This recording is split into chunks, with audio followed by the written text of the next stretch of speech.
Hello, so we're BTV Construction Limited, and we're here today to present our construction phase plan with the view to securing an order to build this family house. So in preparation of this plan, we've done extensive planning and research to tailor this plan to the project scope and needs. So just a bit of a background to our company. So we've been established since 1982, so we're 38 years in business.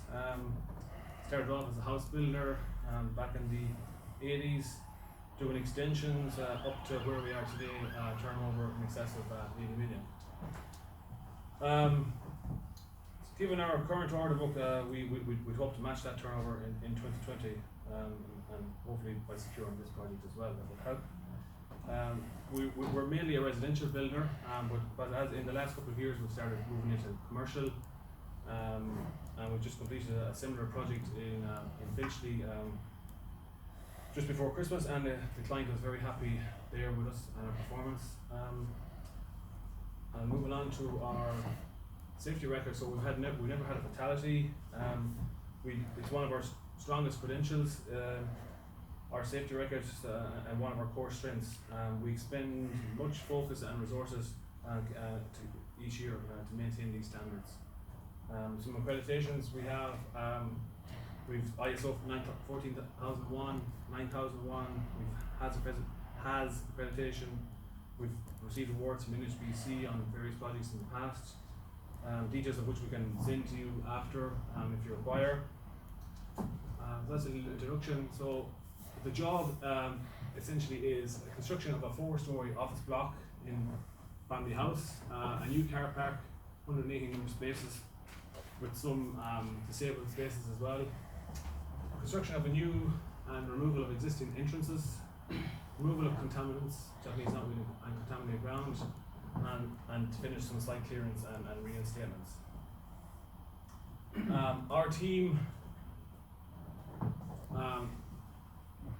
myself, I'm the managing director of the company.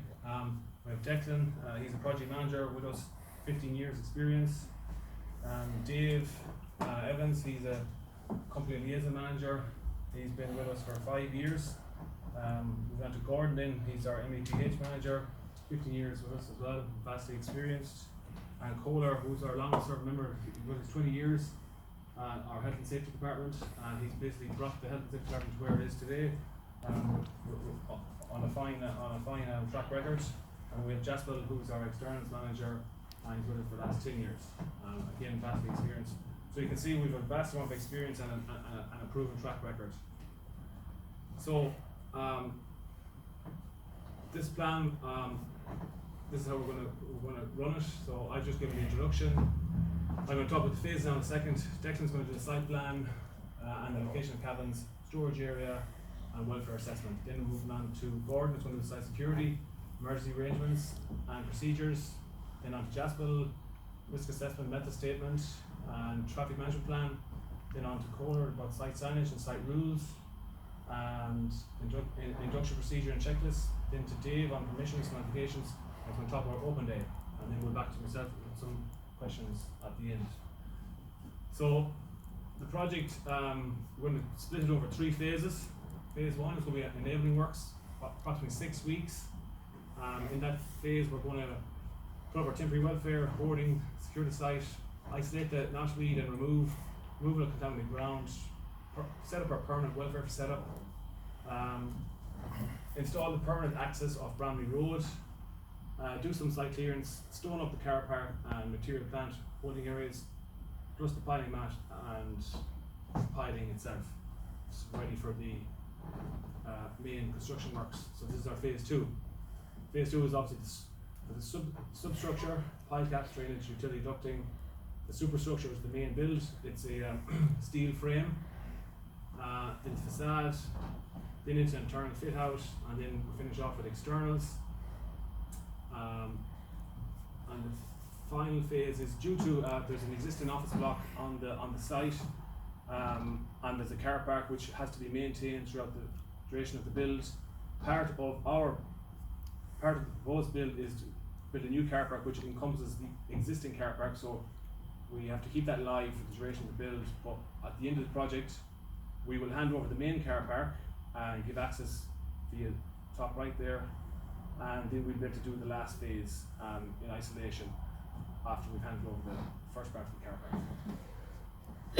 So as I said, it's part possession of new car park, complete remaining car park, remove welfare and compound remaining hoardings, and complete the remaining hard and soft landscape. So that's basically the phases. I'm now going to hand you over to Declan, who is our one of your project manager, who's going to talk about the site plan.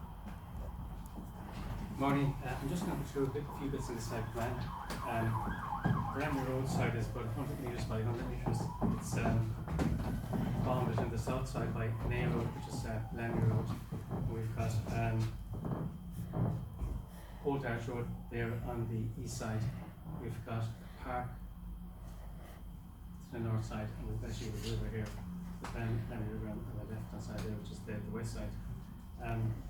Site boundary is, as you can see there in red, it's about 100 metres square. We've also got an active cafe here beside us, between us and the river. We've also got an active office block here as well. That will actually affect us at the start of the works. The actual features within the site, we have an existing building that's been demolished, and we've got some contaminated ground around the existing building. We've also got this area here is where the new 4-story, 1-story building is going to be constructed. And we've actually got an entrance here to construct, as well as a car park here with 118 spaces. As far as our actually site component is concerned, it's down here in the corner. And what we've decided to do is we're having a vehicle entrance here. We're actually going to introduce a new pedestrian entrance here. We're going to have a turnstile here, so we can actually control people entering the site. And we'll have a security guard there as well. And you can through the turnstile, we've got the welfare facilities. It's going to be 2 tiers. On the bottom, we're going to have a drying room, canteen, and toilets and washing. And at the top, we'll have the offices, side offices. Beyond that, then we're going to have offices for our subcontractors. And further down, we have the facility for more subcontractors that come as well. And also down further, we have a facility for using maybe more storage and containers if we need it as we go through the different phases of the project. Also on site, we've got storage in this area here and also along here.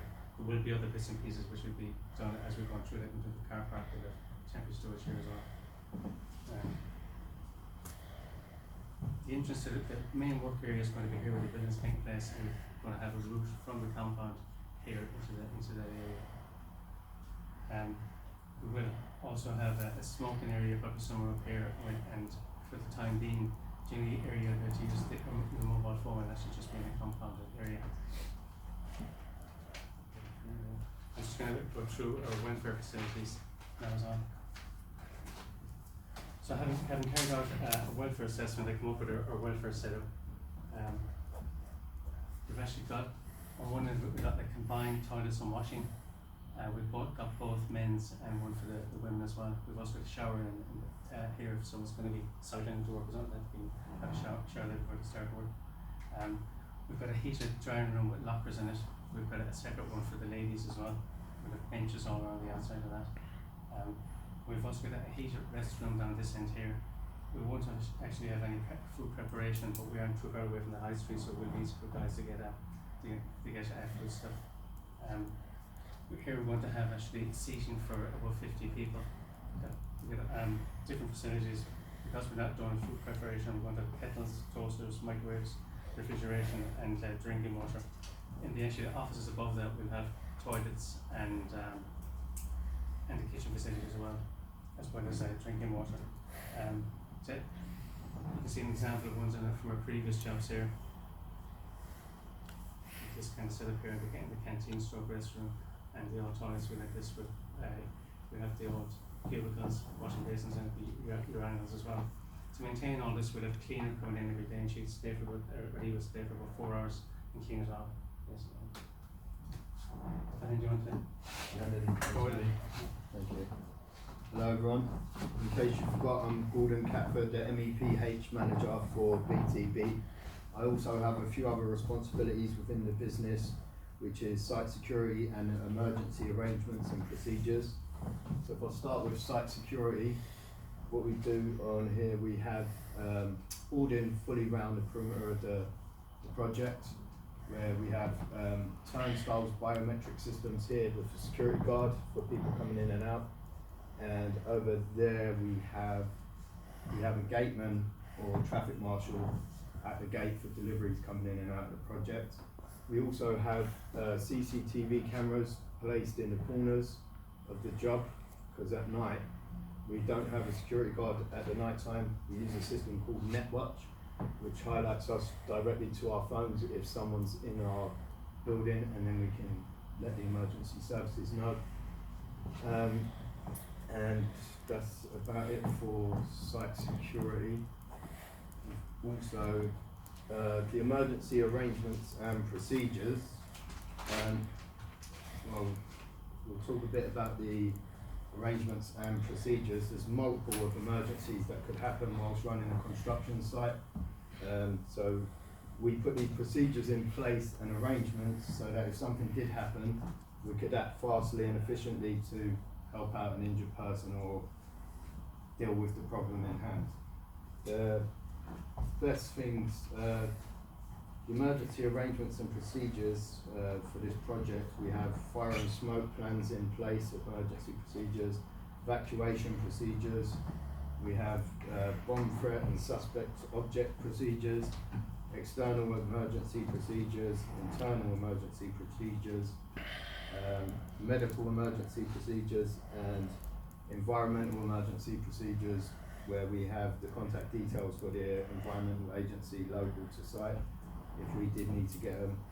We've got emergency stop go boards for the traffic marshals, so if there was a fire on site we could stop the traffic, because if you looked at our plan before, the muster point was off site across the road, so we have the stop go lollipops so that they can stop the traffic, so we can get everyone off site over to the assembly point down there you see on the bottom left of the screen. And basically that's about it that I've got for emergency arrangements and procedures. If you did have any questions, please ask at the end after my colleagues spoke to you some more about risk assessments. Hello, my name is Chanda. I'm an external manager of the BDB, and I'm the method statement is every site requires a method statement before carrying any work and risk assessment, which before that we cannot start any work at all. So here I'm going to take one example as the method statement, how we do the method statement. It's we take the example as a construction car park, the new car park. So there's two phases gonna be, which is gonna be survey and locate the underground services, if any, in the ground before we dig out any area. So we're gonna check if any contaminate ground or anything, sort out before we start a dig. After that, we create the proper exclusion zone. There's no anybody comes inside, incompetent person, have an injury or damage to the anything. Excavation to the formation, just the example I gave you, that before we dig out, we do the scanning of the ground. Once that examination is done, if the soil is good, everything is fine. After we CAD scanning, if any underground services down there, so we have to expose them and take extra care of them, we can do that. Installing the drainage is also part of that. So there is also, when we do the installing the drainage, so let's say example we dig 600 down from the existing ground. So there will be chances to just the ground water can come out, and that water can be contaminated as well. So before we do deal with the water, we need to test that water if there's any contamination in there or no, and where we can off that water away. And curbs and tarmac is also going to be there, as in the method statement. We use how we gonna deal with the hot work, as the tarmac is the hot comes in the hot work. So how we gonna deal? We're gonna prepare for the any hazards gonna come on there, or any PPE required for the personally for the tarmac. And the risk assessment. So once we prepare the method statement, so we have to look at the risk assessments as well. So what risks we have there? So the most risk in the groundwork is the plant and people interference, which is the plant is the biggest hazard. So many people killed by plant and injured, and it's really ridiculous, which is, I can use this word at the moment, plant is really bad. So what we have done, we create an exclusion zone just for the plant and workers working inside. So no unauthorized person allowed in that working area. Any visitors, anybody want to look the site, any over PM or anybody wants to come, they have to take the permission before they enter that exclusion zone. So it's open trenches is also very big hazard, which is that many people falling down. So what we take the control measures on these, we put the fence around the dig area and secure them to not go anybody in that area. So first we look on that, when we should do the risk assessment, we see what we can eliminate, what we can just get rid of that any risk. If no, then we control them. So this is our part, which is the plant and site operatives have the exclusion zone. This is control measures I take. The ground worker, I already explained that how we deal with the groundwater, any chance there is contaminated water in there. The open trenches is also explained that we cover that, and as much as possible, we dig out the only area which we can backfill in the end of the day. So do not leave any open trenches for any reason. The hot work, I explained that hot work is there also, we take the extra care, we provide the full PPE for that. And after, I'm gonna take over the traffic management plan as well. So traffic management plan, as you can see on there, we have the existing entrance, which is on the next to the existing office block. So we're gonna use that entrance for a couple of weeks to just maintain the access to the main entrance and not take any of bushes which is on the right. So once we have done, obviously we're gonna put one traffic marshal on the main gate, which is the existing car park, to just direct any construction vehicles to this place where we design. So when we're gonna use the new car new gate, so what we're gonna do, we're gonna put the traffic marshal on the gate with his welfare facilities as well, so he don't need to leave any point gate for the welfare or tea, anything. He has his toilets and welfare unit with him. So what we have designed, we designed drive-in. There's no reversing vehicle at all time. There's no reversing in there. So we designed the road, which is a blue arrow you can see is going in, and we reverse inside the side and take it out. And what we have considered on this, there's a live road going on. So what we come on the point, we take every vehicle comes out from the side, they take the west, no to just cross the road and go another side. So we take west and east roads we use at the roundabout. This one roundabout is here. If driver wants to come here, and he can just turn around and go whatever direction he wants. And it's another roundabout on another side, so he can turn around from there and go either side. So there's no any turn around on the road or anything. And after that, there is all that, and my colleague Kola will explain the rest of it. Good afternoon. Thanks for listening. My name again is Kola. I've been the safety manager for the company for the past 20 years. And we have been doing a wonderful job, and we continue doing it because we have been winning a lot of awards. Regarding the signage, we pride ourselves in what we do, and that's why we have been winning awards here and there. So we use ISO compliance signage, and in doing that, there are some statutory one, which is health and safety log posters, F10 notice, fire and evacuation and emergency procedure, the company's health and safety policy, site safety notice, and public and liability, employer public and liability insurance. Also, we make use of the prohibited list, the warning sign, mandatory sign, emergency escape sign, and first aid, firefight sign. Well, the most important thing is in that statutory poster, we make sure we place it where everybody can see it. Our health and safety law posters, because non-displaying it might lead to a fine. So we cherish in what we do. On our site roads, we operate a friendly working environment. and we want all our staff to comply with our rules. I will not bother you with all this rule. 5 minutes to go. Yeah. All persons working must accept our site's rules as a condition of employment. And strictly, there will not be any parking because of the neighborhood. If you look at the plan, there are some offices and on the level we will encourage our staff to use the public transport. And on induction, we will make use of two types. One is online induction, and the specific site induction. On the online induction, why we use online induction is we will have at least inducted you before you come to work. So it will be more easier just to go in and do the work. And a specific site induction, that one will be done every day, and it will be in 8 a.m. and it will be in the canteen. The area we will cover will include the safe system of work.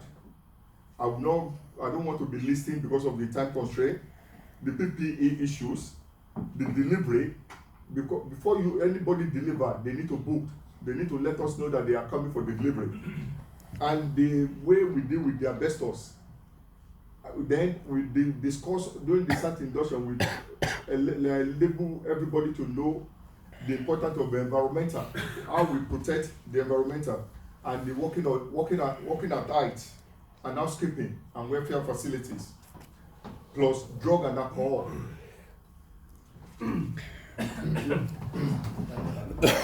Afternoon everyone, I'm Dave, the Site Liaison Manager. First of all, we're going to get permission from Thames Water to allow us a temporary builder supply to get into the water and the drainage systems. Also UKPN to use their electricity supply so we can set up our welfare. Part of my role will be to have a good relationship with the working businesses in the area. So we've obviously got the CAF to the right hand side. So what we're going to do to try and do that is on our inductions, we're going to try and refer people to that canteen so that they can keep a good working relationship with them. They'll get some money off the back of us being there. Also, we're going to notify Bramley School to let them have an assembly to make sure that the kids are aware that we're on site and to take extra care coming and going. We're going to get in touch with the local environmental procedures to let them know about our procedures about dust control and noise pollution. We're going to get into the internal drainage behind the back because it actually runs parallel to our site. Shouldn't actually be a problem because we're on higher ground than where the drainage system actually is. We're going to notify the police, ambulance services and the fire department in case of any emergencies on site. We'll have a monthly newsletter. We'll let everyone know about what's going on the job and any things that they should be aware of. It's a SMSTS site, so everyone will be competent on site. And we're also signed up to the CTS scheme. 2 minutes. Also, our opening day, we're lucky enough to have Tyson Fury, who's a friend of the company. So on topping out day, we're about a third of the way into the project. We're going to invite him down. All the locals, businesses will come down. We're going to have the newspaper come down. Probably get him to punch through something just to keep everyone's spirits up and let everyone know that we're doing a good job. So thanks for listening. If you've got any questions, we'll take them now.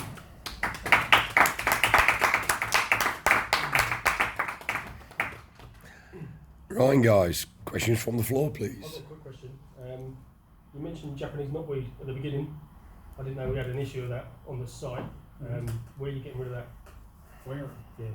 We're going to get rid of it in phase one. We're going to isolate it, speak to the local authority about the procedures that they have in place for getting it removed off site and follow their procedures. Also, you mentioned asbestos, and I didn't know we had asbestos on site either. We don't have asbestos. Just you mentioned asbestos on your. No, we are only talking about the Inside. during the inductions. We let them know all the hazard on site. Asbestos are those an example. I have a question. I'm going to speak vegan. How will you accommodate me on site? Well, we've got the Riverside CAF, which is to the side of the building. We're going to refer you there. She's actually got a really long vegan menu, so if you need anything, to this, yeah. Okay. Yeah, I've got a question for the managing director and the caller. You've been telling us about the awards you've been having and all that, yeah? Has there been any reader or any minor incidents in your company? We not deny it. Like many companies, they all have readers. We've had very few. I think in the past year we've had maybe 2 in total. So yeah, we've had 2. But apart from that, we've had an exemplary safety record, and Paula will vouch for that. Yeah, that's good. And you didn't mention anything about your delivery time, because obviously you're going to be very busy site. So what's your delivery time? You didn't say anything about your delivery? So based on the local authority and plan commission, site opening times is between 8 and 6. So delivery times will be within that time as well. Now the local authority usually promote after 10, before 4. So where possible, we will try and enforce that as well. It's usually not very possible, but we will try. That's fine. Okay.